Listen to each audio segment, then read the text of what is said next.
নমস্কার বন্ধুরা, শীতের সবজি তো বাজারে ভরপুর পাওয়া যাচ্ছে। আর সেই শীতের সবজি শিম দিয়ে আজকে শিমের একটা রেসিপি বানিয়ে দেখাবো। শিমের একঘেয়েমি রেসিপি থেকে আজকের এই রেসিপিটা বেশ একটু অন্যরকম হবে। শিমের ঝাল ঝোল এই সমস্ত তো সবসময় বাড়িতে বানিয়ে খান। একবার মুখের স্বাদটাকে বদল করতে আজকের এই শিমের রেসিপিটা বানিয়ে খেয়ে দেখুন।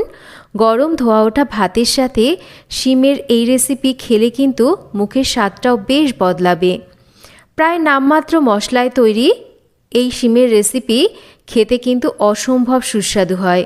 খুব একটা বেশি মশলাপাতিও লাগে না, আর বানাতেও কিন্তু সময়টা খুবই কম লাগে। তো কি করে তৈরি করছি আজকের এই শিমের রেসিপি, চলুন দেখে নেওয়া যাক আজকের এই ভিডিওতে। শিমের রেসিপিটা বানানোর জন্য এখানে নিয়ে নিয়েছি আমি 250 গ্রাম শিম। শিমের দুদিকের যে সুতো বা আঁশ সেটাকে আমরা ছাড়িয়ে নেব।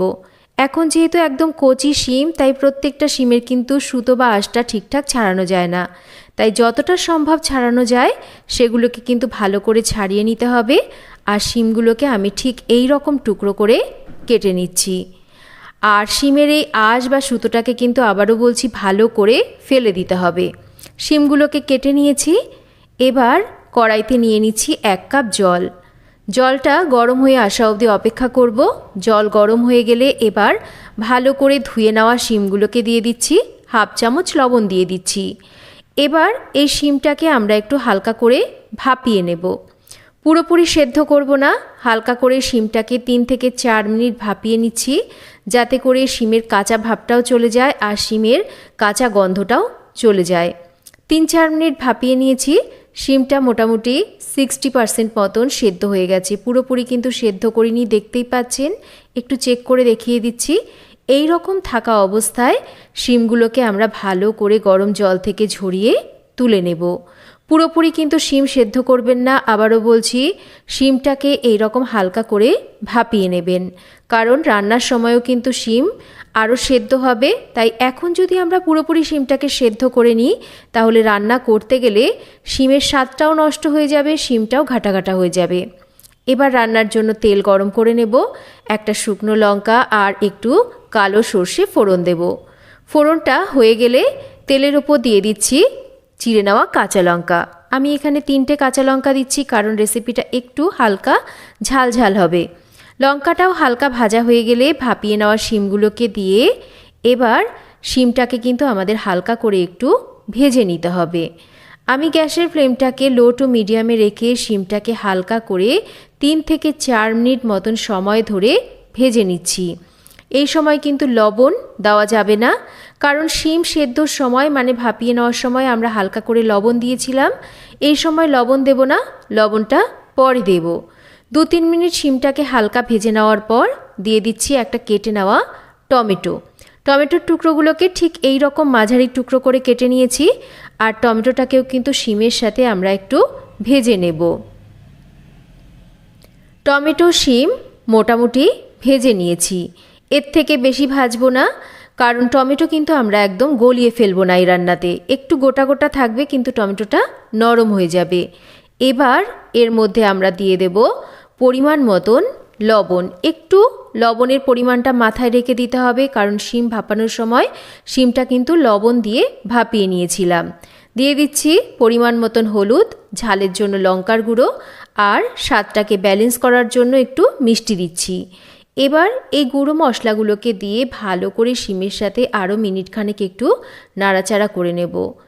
এবার যেহেতু লবণ দিয়ে দিয়েছি, শিমটা আর টমেটোটা কিন্তু বেশ তাড়াতাড়ি নরম হয়ে যাবে।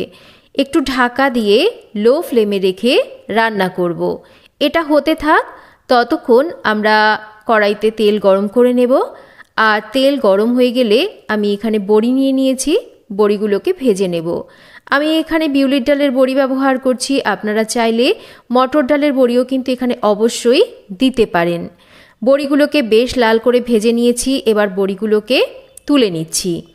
এদিকে আমার 4-5 মিনিট হয়ে গেছে, ঢাকাটা সরিয়ে নিচ্ছি।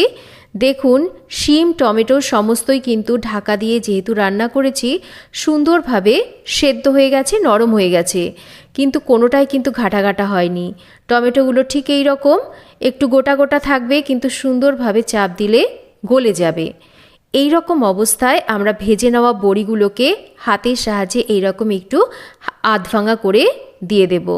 গ্যাসের ফ্লেমটাকে একটু মিডিয়ামে রাখবো আর নাড়াচাড়া করে সমস্ত কিছুকে একটু নাড়াচাড়া করে মিশিয়ে নিয়ে রান্না করব।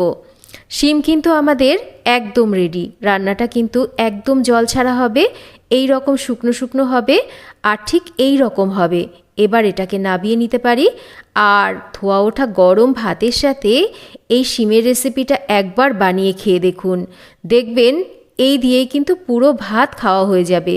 রেসিপিটা বেশ একটু হালকা ঝাল ঝাল হবে, একটু মিষ্টি হবে আর খেতে কিন্তু ভীষণ ভালো লাগে। মুখে যখন এই ভাজা বড়িগুলো পড়বে না খাওয়ার সময়, তখন দেখবেন রেসিপিটা খেতে কত ভালো লাগবে।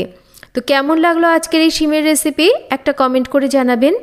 আর যদি রেসিপি ভালো লেগে থাকে তাহলে একটা লাইক করবেন, রেসিপিটা শেয়ার করবেন আর চ্যানেল সাবস্ক্রাইব করা না থাকলে চ্যানেলটাকে সাবস্ক্রাইব করবেন। সবাই ভালো থাকবেন, আবার ফিরে আসবো নতুন কোনো রেসিপি নিয়ে। অনেক তো শিমের রেসিপি বানিয়ে খেয়েছেন, একবার অবশ্যই এই শীতের রেসিপিটা বানিয়ে খেয়ে দেখুন। প্রায় বিনা মশলায় তৈরি শিমের এই রেসিপিটা খেতে কিন্তু অসম্ভব সুস্বাদু হয়। তো আজকের মতো এই পর্যন্তই, আবার ফিরে আসবো নতুন কোনো রেসিপি নিয়ে।